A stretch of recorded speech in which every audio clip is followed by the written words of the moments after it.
합니다. 우리 지혜 시리즈 7번째인데요. 지난주에 이어서 시대를 분별하는 지혜에 이어서 우리 세상 끝을 준비하는 지혜 나누가기 원하는데, 지난주 16장은 예수님의 생애 사역 가운데 굉장히 큰 분기점이 되어지는 사건들 함께 나누는데, 오늘 24장은 예수님께서 십자가 달리시기 전 마지막 제자들에게 나누셨던 가르침인데, 이 올리브인가요? 예, 열매가 굉장히 많은 산 예루살렘 성 맞은편에서 행한 것이라 그래서 감람산 강화 혹은 이 올리브산 강화라고 하는데, 이야기 이렇게 시작이 되어집니다. 제자들이 이 예루살렘 성을 보고 웅장하다라고 하는 언급을 냈을 때 예수님께서 그렇게 예언하셨습니다. 돌 하나도 돌 위에 남기지 않고 멸망할, 무너질 것이다 예언합니다. 적지 않게 놀랐어요.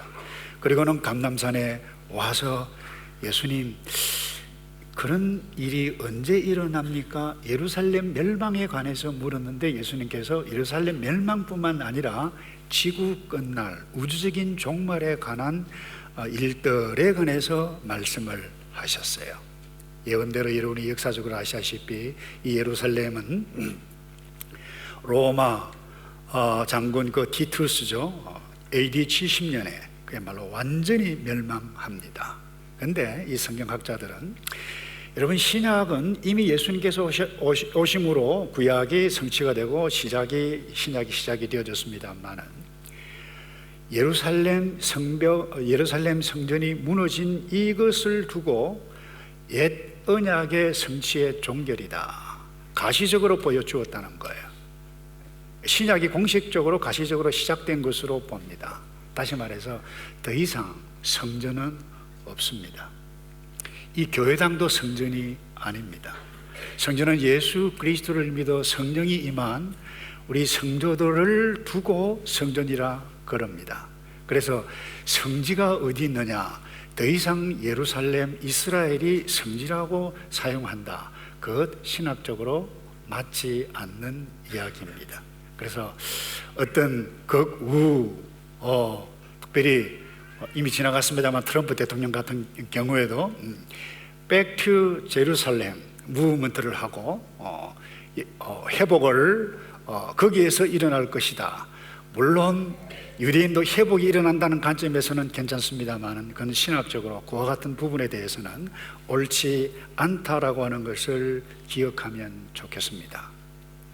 유대인, 어제 하나님의 특별히 선택감을 입은 선민 틀림없습니다. 정확히 말하면 더 이상 유대인이 이제 어저께 특별히 선택받은 그와 같은 생각 더 이상 없습니다.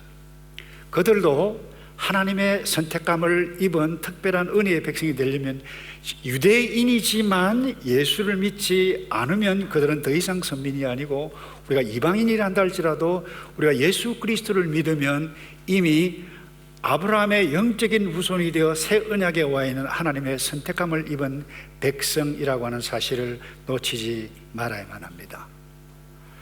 그래서 먼저 우리가 오늘 24장 예수님의 이 감람산 강화를 통해서 분명히 알아가야 할 것이 있습니다. 그것은 역사관입니다.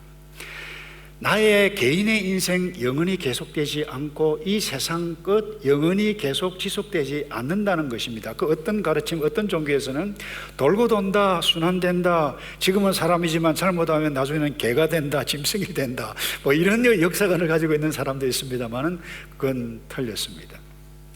시작이 있습니다. 또 하나님께서 기다리십니다. 그리고 끝이 있습니다. 그리고는 심판이 있고 완벽한 미래가, 더 나은 완벽한 미래가 우리에게 약속해 주셨는데, 그것이 성경의 가르침입니다. 그러니까 나의 끝, 세상의 끝 반드시 옵니다. 여러분, 이 세상의 끝의 징조에 대해서 먼저 제대로 바른 이해를 가져야 이 종말 세상 끝을 우리가 온전히 준비해 갈 수 있는 지혜로운 사람이 될 것입니다. 오늘 본문의 중심으로 예수님께서 세상 끝날에 어떤 일들이 일어날 것이다, 징조, 제가 사인에 대해서 지난주도 말씀을 드렸습니다만은 예수님께서 직접 세상 끝날이 왔다라고 하는 것을 무엇으로 알 수 있느냐, 딱 네 가지로 정리해 갈 수 있습니다. 첫 번째, 거짓 그리스도가 출현을 하고 거짓 선지자, 거짓 목사들이 나타날 것이다. 두 번째, 민족 간의 분쟁, 전쟁이 말이 일어날 것이다. 그 다음에 세 번째, 이와 같이 더불어서 첫째에 기근과 지진이 일어날 것이다. 그리고 불법이 성행하고 마지막으로 인간 사랑이 교회 안팎에서 사랑이 식어져 가고 사랑이 실종되어지는 일들이 일어날 것이다. 여러분, 예수님께서 이미 말씀하셨어요.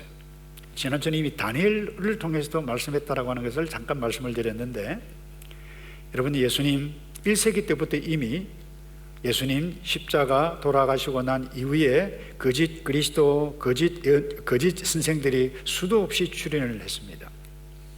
우리 오늘날 현재도 마찬가지입니다. 아주 10년 전 이전의 통계입니다. 전 세계적으로 내가 그리스도다, 내가 재림 예수다라고 주장했던 사람이 약 300명이 나타났는데요. 그 가운데 한국에만 80명, 대단하죠. 300명 가운데 80명이 한국에 있어요. 대표적으로 여러분 예를 들면 아시겠습니다만은 전도관 신앙촌을 이끌었던 박태선, 통일교 문선명, JMS 정명석이라고 그러죠. 아주 성추행을 하다가 감옥소까지 갔는데도 불구하고 지금까지도 이렇게 많은 사람들이 추종해가는 세력들이 있다라고 하는 것을 보아서, 그야말로 미혹의 영, 거짓의 영에 한번 빠지면 앞뒤 좌우를 분별하지 못합니다. 저와 여러분도 마찬가지일 수 있습니다. 그다음 둘째로, 민족 간의 분쟁, 전쟁이 갈수록 심해진 영. 타락 이후에 인류는 계속해서 전쟁을 쳐왔습니다. 그런데 최근 통계입니다. 위키백과라고 하는 그게 통계 2019년 기준입니다. 5월 기준인데, 슬라이드를 한번 보여주실래요? 저기 보면 짙은 밤색이 조금 나타난 지역이 있죠. 사망자가 10,000명 이상에 죽는 대형 전쟁 지역입니다. 붉은색, 사망자가 1,000명 이상 10,000명 이하 일어나고 있는 지역입니다. 주황색, 100명에서 1,000명 이내 사망자가 일어나고 있는 전쟁 지역입니다. 그리고 노란색, 100명 이하 소규모 충돌이 국지적으로 일어나고 있는 전쟁 지역입니다. 끊임없이 앞으로 더 일어날 것입니다. 어제 오늘 일이 아닙니다. 미리 제가 말씀드리는데, 이런 일이 일어날 것이다, 그런데 세상 끝은 아니니라 그랬어요. 그 다음에 세 번째, 기근과 지진이 일어납니다. 이것도 최근 통계입니다. UN 세계식량계획 WFP라고 그러는데요, 이 코비드-19 영향으로 심각한 기근을 겪어서 식량난이 심화되어지는 나라들이 많은데, 2019년부터 지금 특별히 8억 2,100만 명이 식량에 대해서 불안정하고 어려움을 겪고 있는데, 이 중에 1억 4,900만 명은 심각한 기근에 시달리고 있는 현실입니다. 더욱이 이 코비드-19 때문에 세계 구호단체들이 많잖아요. 들어가서 돕는데도 한계가 있고 전달하는 데로 시간이 걸려서 굶어서 어려움을 당하고 죽어가는 사람들이 적지 않다는 것입니다. 그 다음에 마지막으로 네 번째인데, 불법이 성행하고 교회 안팎에 믿는 신자이든지 바깥에 있는 사람이든지 불법이 성행하고 사랑이 식어진다는 것입니다. 법이 무엇입니까? 우리는 적어도 이것을 알아야 됩니다. 법은 하나님의 창조 질서입니다. 이 하나님의 창조 질서를 따라갈 때에 모든 인생이 행복합니다. 그런데 하나님의 창조 질서는 우리 모두에게 경계를 지어주셨고 기준 경계라고 보면 됩니다. 그런데 사람의 머리가 똑똑해지면 경계를 뛰어넘습니다. 또 하나, 하나님의 창조 질서 법에 대해서 어게인스트, 거역을 하는 일들이 일어납니다. 그게 불법입니다. 그 헬라어 말로 무법입니다. 무법. 법이 없다는 것입니다. 자기 마음대로 행해가는 것이 무법입니다. 불법입니다. 특별히 우리가 뉴질랜드에 살고 있는데 참 아름다운 나라예요, 환경이.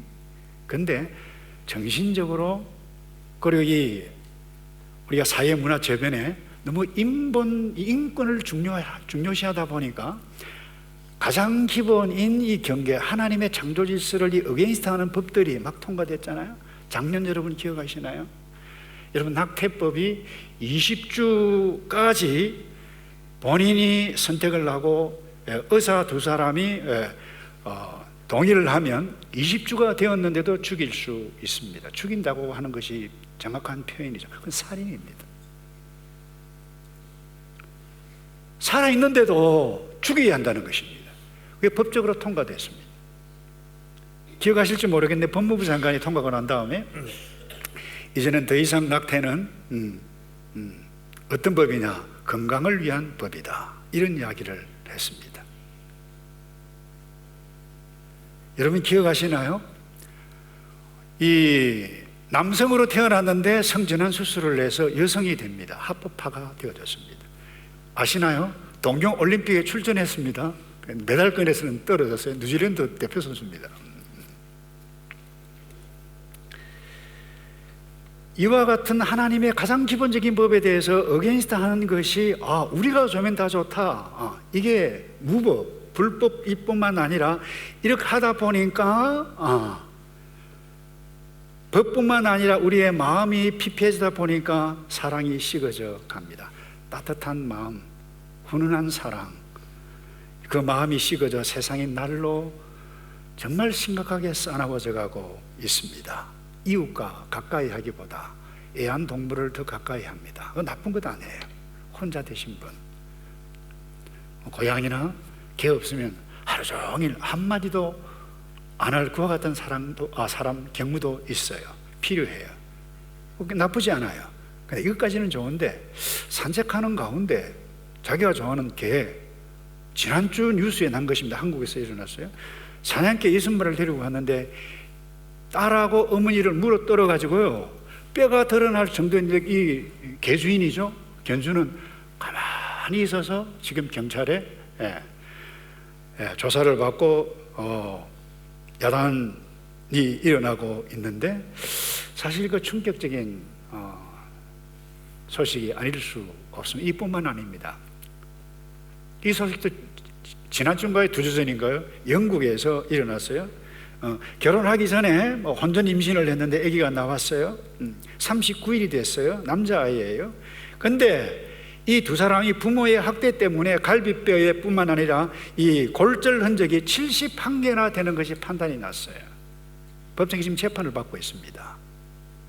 이상한 세상입니다. 코비드-19 때문에 부모가 돌아가셔도, 자녀가 결혼을 해도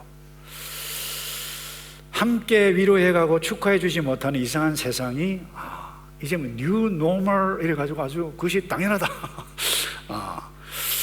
당연한 것처럼 여기지는 우리가 이상한 세상에 살고 있는데, 여러분 이렇게 하다 보면 와, 큰일 났다, 두렵다, 이와 같은 생각이 들 수가 있을 것입니다만, 예수님께서 정확하게 경고하셨는데 이런 일이 일어날 것이다, 그럼에도 불구하고 세상 끝이 아니니라 6절의 말씀입니다. 8절에 또 이렇게 말씀합니다. 이 모든 일은 진통, 고통의 시작일 뿐이다.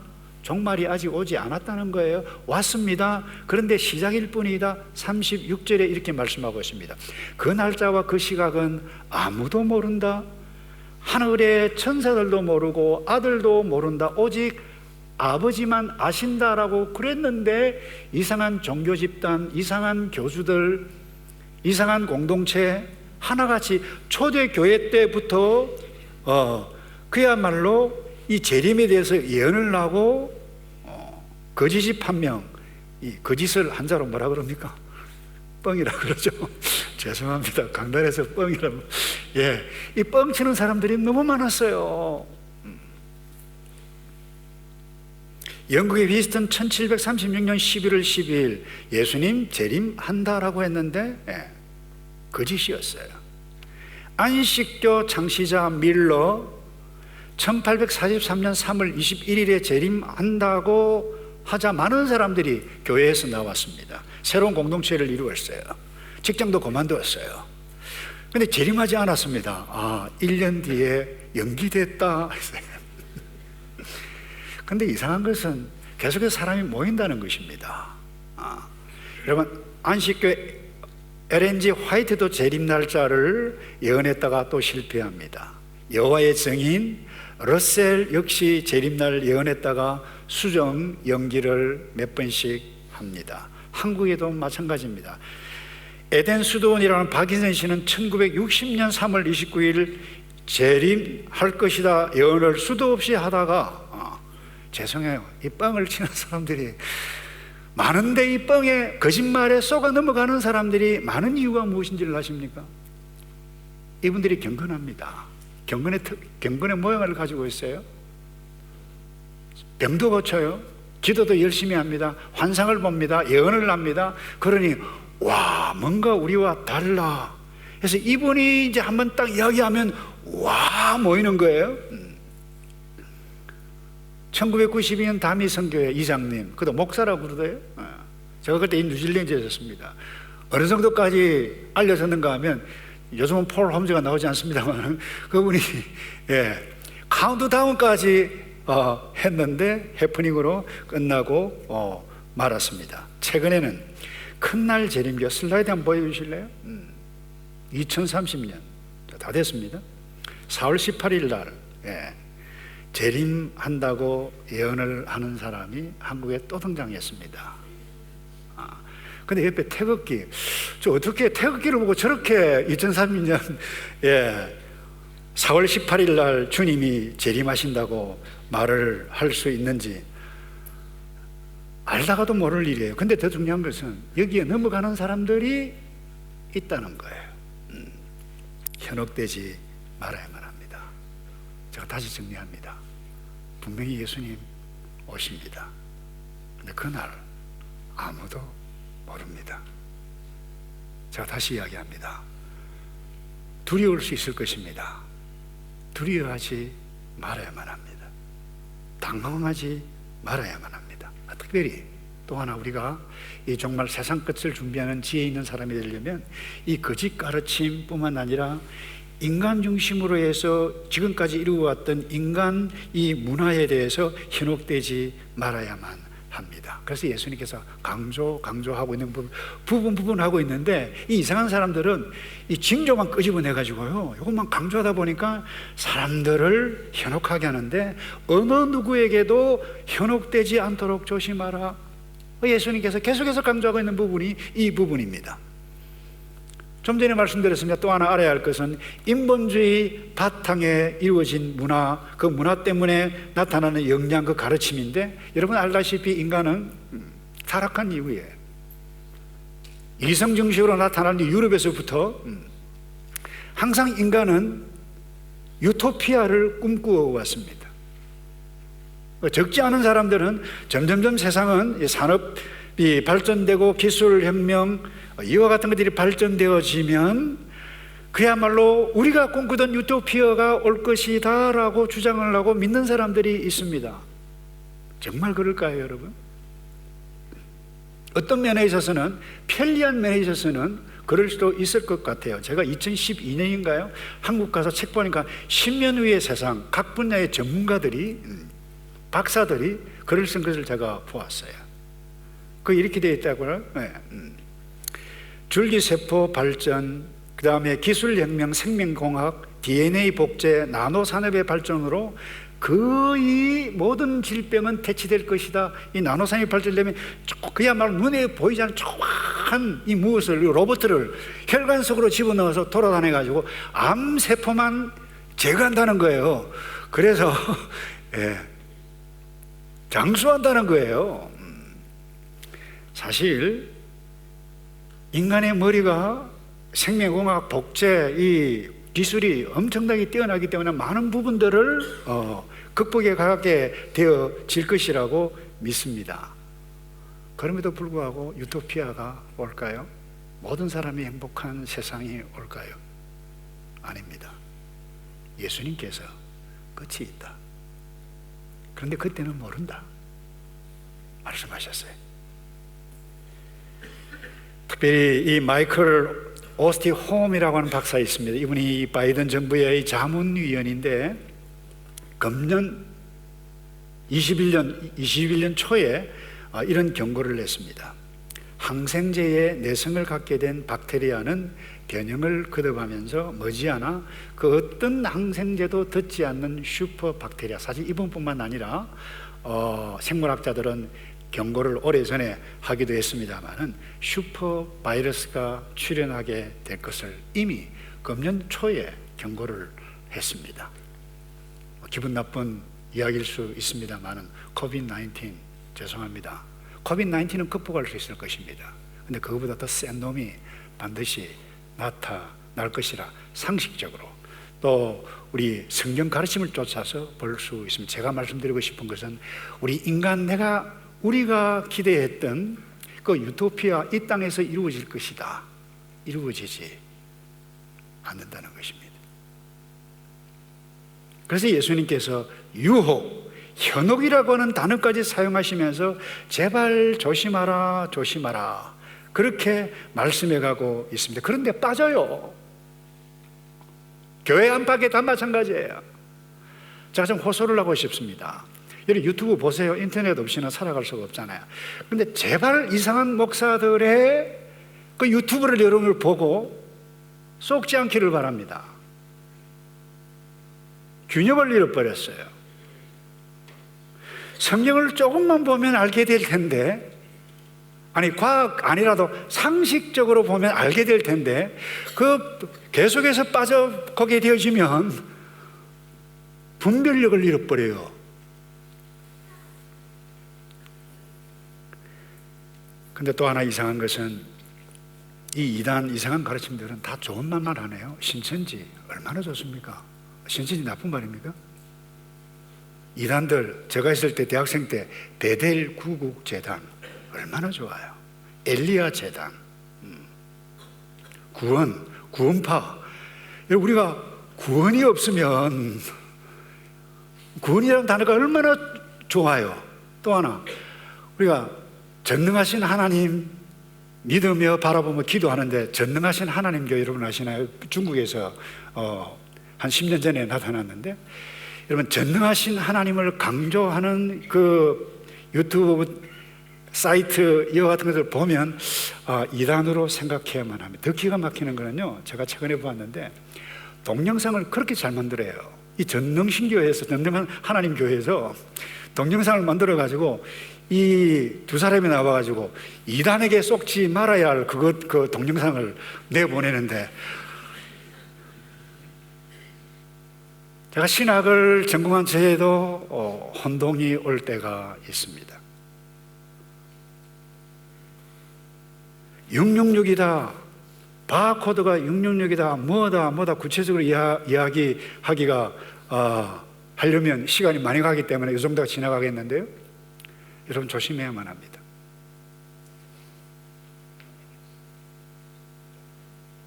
여기 영향을 입은 분들이 우리 교회에 적지 않아요. 예배만 마치고 나면 한 분 와요. 목사님, 트럼프 때였습니다. 전쟁 한 달 내에 일어납니다. 그래서 제가 어떤 사이트를 보는지 알아요. 제발 좀 보지 마세요. 계속 봐요. 그러니 빠져요. 하는 말이 목사님 또 와서 이렇답니다. 준비하셔야 됩니다. 근데 성경은 안 읽어요. 분별력을 잃을 수가 있습니다. 그래서 예수님께서 지난주에 제가 말씀드렸습니다. 딱 정리한 단어는 심플하지만 굉장히 중요한 메시지입니다. 마태복음 24장 42절인데 그러므로 너희는 깨어있으라. 너희 주께서 어느 날에 오실지 알 수 없기 때문이다. 여러분, 깨어있으라고 하는 의미가 무엇입니까? 예수님께서 비유로, 여러분 집에 돌아가셔서 25장을 곰곰이 읽어보시면 비유가 나옵니다. 첫 번째 비유가 열처녀 비유입니다. 깨어있으라는 것입니다. 신랑맞을 준비하는 신부가 되어 슬기로운 처녀가 되라는 겁니다. 달란트 비유, 어떤 상황을 만날지라도 성실하게 주인의 뜻을 따라서 맡은 일에 최선을 다하라. 내가 죽으면 자녀를 양육하고 공부를 제대로 신앙 안에서 가르쳐가고 밥을 하고 빨래를 하고 그와 같은 성실하게 행해라는 것입니다. 와, 주님 재림하실 다 됐는데 밥이 뭐 필요한가? 뭐 직장생활 할 필요 있는가? 다 그만두고 산에 가자 재산 넣어서 이게 뭐예요? 신앙촌이에요. 이런 이상한 공동체라는 거예요. 그래, 마지막으로 예수님께서 보여주신 그 비유가 양과 염소의 비유입니다. 그 메시지가 무엇입니까? 깨어있어서 주님 오실 때가 다 될 징조를 보게 되어지면 할 수 있는 한 가난한 어린 소자, 가난한 자, 힘들고 어려움을 당한 사람 도와주라는 것입니다. 양이 되라는 것입니다. 그런데 이 모든 것이 있는데 주께서 오시고 그 다음에 반드시 심판이 있다라고 말씀하실 뿐만 아니라 그 다음에 완벽한 미래 주의 영광 가운데 우리가 먼저 돌아가신 신앙의 사람들과 함께 영광 가운데에 그 나라 신천신지에 임하게 되어질 것이다. 이것을 생각하면 그 어떤 어려움도 이겨낼 수 있다는 것입니다. 우리 한국교회 신앙의 선배들, 귀한 선배들이 많습니다. 이 재림을 강조했습니다. 깨어있으라 강조했어요. 그래서 우리 한국교회가 그래도 지금까지 유지하게 되지, 이 귀한 선배들 때문이 아닌가 저는 그렇게 생각을 합니다. 얼마나 복음 전도를 열심히 하셨는지. 근데 약간 균형을 잃은 분도 있어요. 이성봉 목사님, 존경하는 우리 한국 교회사 대부분 사람들이 존경하는 분입니다. 귀한 분입니다. 전도를 얼마나 많이 하신 분인지 모릅니다. 근데 내가 잠자고 있는데 주께서 재림하시면 어떻게 할까? 그래서 두루마기도 아니고 옷을 입고 주무시는 분이었어요. 구두만 벗어놓고.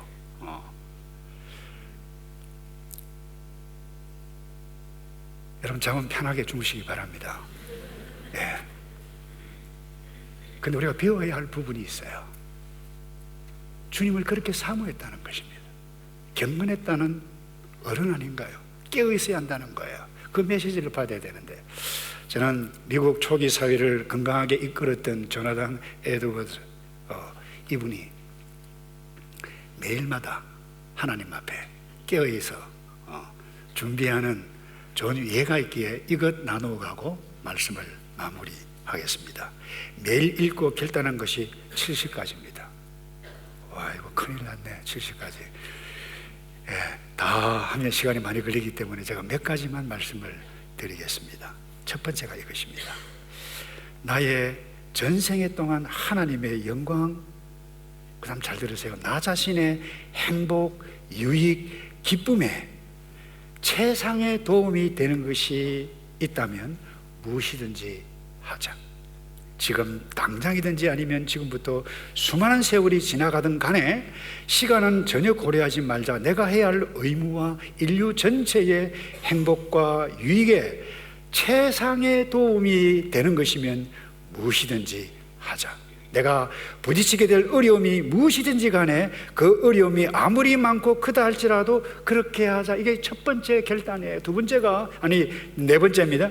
하나님의 영광에 도움되는 것이 아니면 영혼에 관계되는 것인지 육체에 관계되는 것인지 또 적든지 많든지 간에 어떤 것이라도 절대로 하지 말자.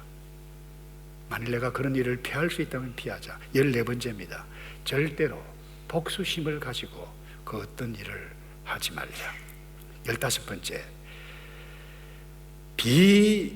비이성적인 사람에게는 아무리 사소한 화라도 내지 말자. 16번째, 절대로 다른 사람을 비방하지 말자. 그렇게 하는 것은 다수간 다른 사람을 불명예스럽게 하는 것이며 실제로 아무런 유익이 없기 때문이다. 30번째, 지난주보다 신앙이 더 높이 성장하고 사람들에게 더 높은 차원에서 호의와 친절을 베풀기 위해서 매주 최대한으로 힘쓸 것이다. 한 가지만 더 하고 마치겠는데요. 10번째입니다. 10번째가 이것이에요. 고통이 느껴질 때. 제가 왜 10번째를 마지막으로 강조하는가 하면 여러분, 앞으로 우리가 이 세상 끝이 오면 올수록 고통이 더 많아질 것입니다. 우리가 고통을 더 많이 느끼게 되질 것입니다. 그런데 이분이 그런 결의문을 내서 10번째, 고통이 느껴질 때 순교와 지옥의 고통에 대해 생각할 것이다.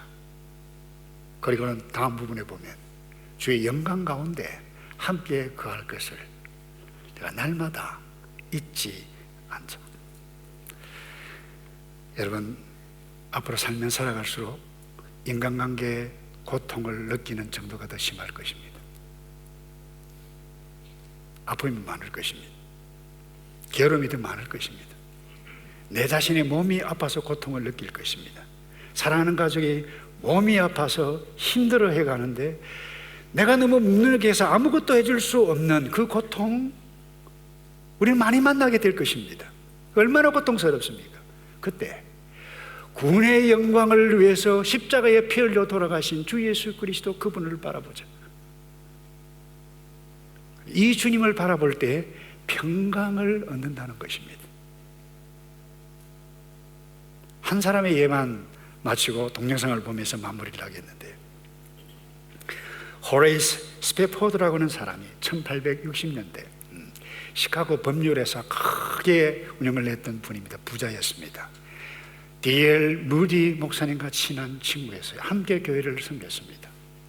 그런데 시카고 대화재 때 거의 모든 재산을 다 불태우고 어려움을 겪게 됩니다. 충격이 너무 컸기 때문에 휴식이 필요해서 사랑하는 내 딸과 아내와 함께 유럽을 여행을 가기로 계획을 세웁니다. 마침 무디 목사님이 유럽 집회도 있고 또 올 겸 했는데 갑작스럽게 너무 급한 일이 있어서 함께 하지 못하고 내 자녀와 딸과 보내는데 급바가 옵니다. 대서양을 가다가 배가 부딪힙니다. 226명이 가라앉는데 내 딸을 잃습니다. 메시지가 옵니다. 아내만 생존했어. 그런데 배를 타고 다시 그 현장으로 아내를 데리기 위해서 가는 과정에 그 배 선장이 이 지점이 바로 그 지점입니다라고 할 때에 주체할 수 없는 감정이 부비쳐서 배 밑으로 내려가서 엉엉 울면서 기도했다고 그래요. 하나님, 이게 뭡니까? 원망하면서 할 수 있는 한 최선을 다해서 주님을 섬겼는데 왜 이와 같은 엄청난 일들이 내게 옵니까? 원망하면서 막 기도를 한참 하는 가운데에 어느 순간에 자기도 주체할 수 없는 하늘로부터 내려온 평강이 자에게 찾아왔다는 것이에요. 그리고 그 다음 날 와서 시를 적어 내려갔는데 그것이 내 평생에 가는 길 순탄하여. 이분을 기념하기 위해서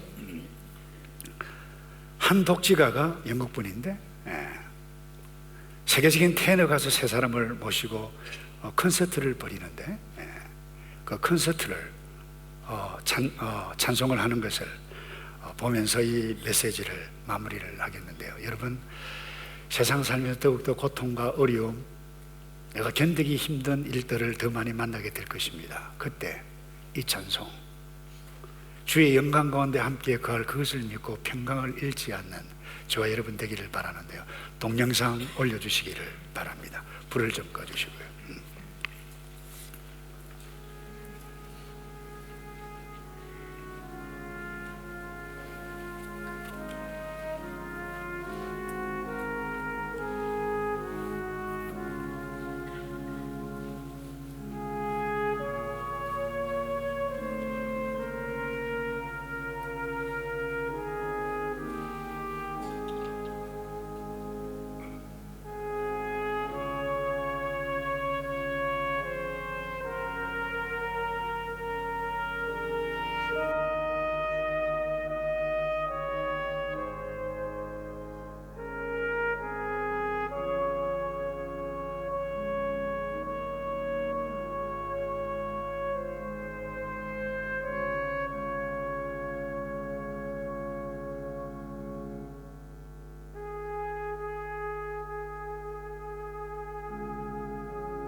my soul.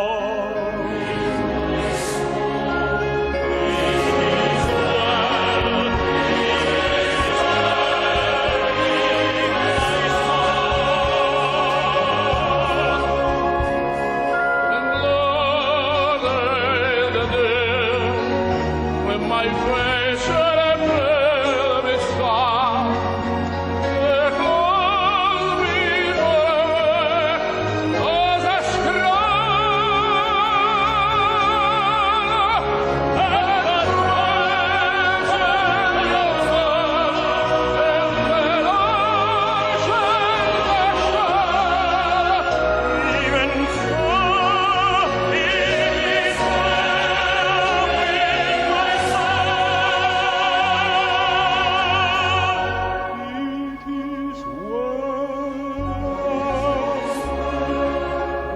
as a my soul.